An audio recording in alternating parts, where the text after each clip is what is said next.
confident, they look very chilled, they know what they want, and they know how to get it so far. So yeah, I think that as long as they maintain that cool, maintain that composure, we should be looking at a really good day from them again today. I think one thing you're going to be looking at, though, Max, is going to be looking at that consistency from the team when it comes to decision-making, because yesterday they had some questionable decisions. They got a little bit indecisive at times. Me and Nichiro having a lot of back and forth about this, that we saw some games where the execution was on point. It was absolute fire what we were seeing from Fourth Rise, and sometimes they're just not in a very advantageous position. The circle is moving away from them. They're like, well, what do we do? And unfortunately, if you keep delaying making a strong decision, you are going to put yourself in a really bad spot eventually. Teams are going to be in way better positions than you, and you're going to have to crash to just survive the next circle shift.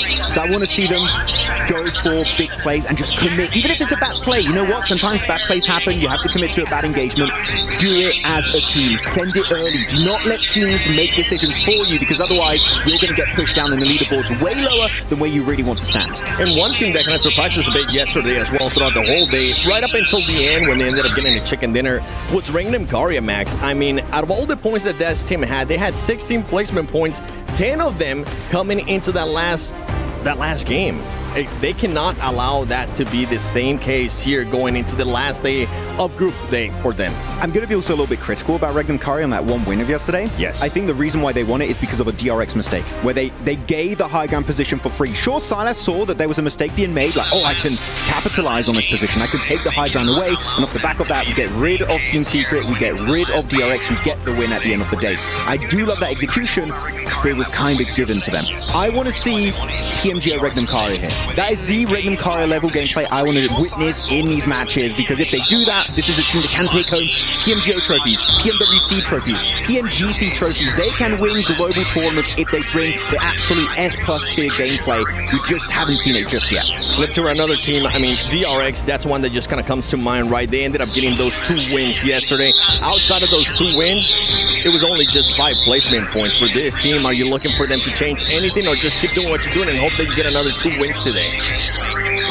Hard to say, because, you know, the strategy that they're doing got them 2 wins, but as you said, it also got them only 5 placements the other, what, 4 games? It's kind of insane. No, I think that they probably have gone home after yesterday, gone, what was the issue? Why has that happened?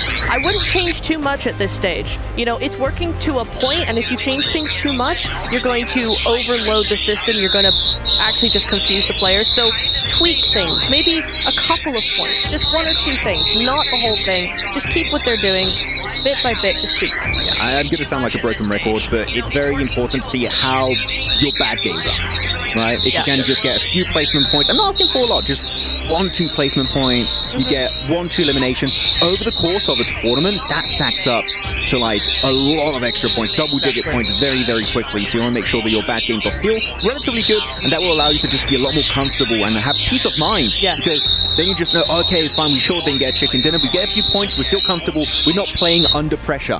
Because when you start playing under pressure, that's when, unfortunately, diamonds become a big lump of coal. And one team that you were talking about earlier too, Max, was Yangon Galacticos. They ended up with 31 eliminations for the whole day. On top of that, followed up with just 11 placement points for this team. I mean, I feel like we got a big surprise out of them when it came to Sandhawk, especially Sandhawk, because I think they ended up with something along the lines of 14 elims total.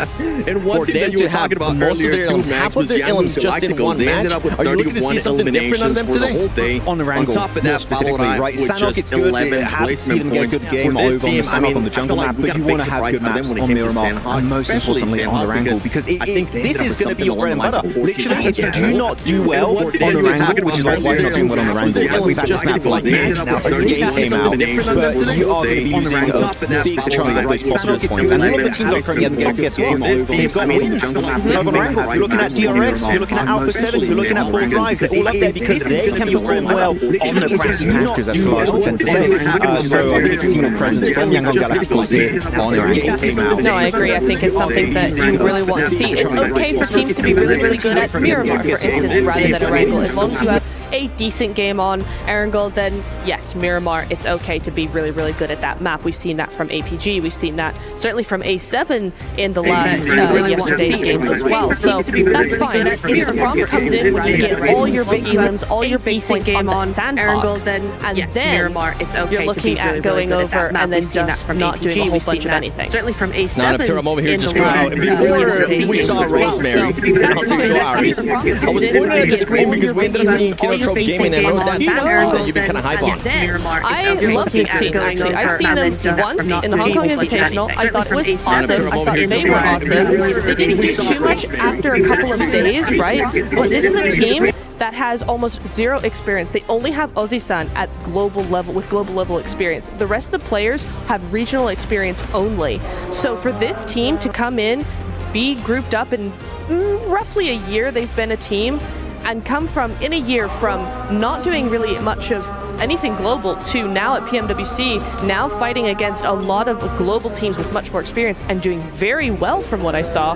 I'm excited for this team. And it's exceptionally hard because everyone in their minds, when they think of Japan, they think of Reject. Yes. Right? And you have to live up to those expectations that you are replacing Reject, not because like you just got swapped, but because you qualified instead of them. Yeah. And it's a lot of pressure, really, because now all the Japanese audience is looking at you like, you replaced Reject, you better perform, or else. So true. Or else, I don't know what. Or else, yeah. Put me in comments in the chat, I don't know, maybe.